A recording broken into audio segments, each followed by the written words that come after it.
Alden ni short update. Yung mga endorsement ni Alden. Ribisco Cracker sales sa 4-4. At bagong endorsement ni Alden na prutas. Grabe yun. Yung gwapo ni Alden sa billboard ng bench dyan sa EDSA Guadalupe. Ayun, grabe yan.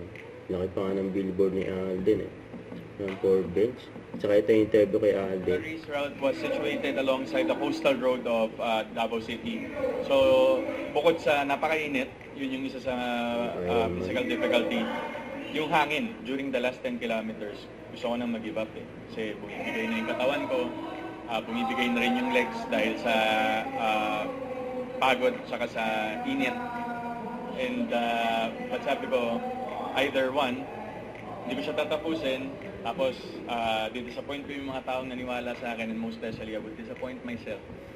Or I would finish it, bibigay ko lahat, I will empty the tank, and make everyone proud and happy of all the efforts I've done to be able to finish the race. So syempre, doon tayo sa positive. Kaya tinapos natin ang ganun.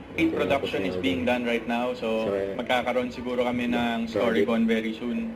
And most probably, middle of the year, start na ng grind. Papalapit na ng papalapit din kung sino ba talaga yung mapipili nating ultimate dance star duo, and at the same time, balik na ulit tayo sa scorean, sa leaderboards, kung sino yung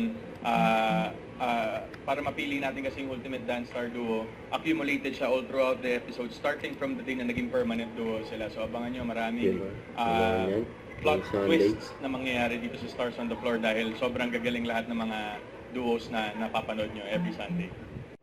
Don't forget to subscribe, click the notification bell for more updates. This is Switch Ordering Action Vlog. Stay tuned for more videos. See ya.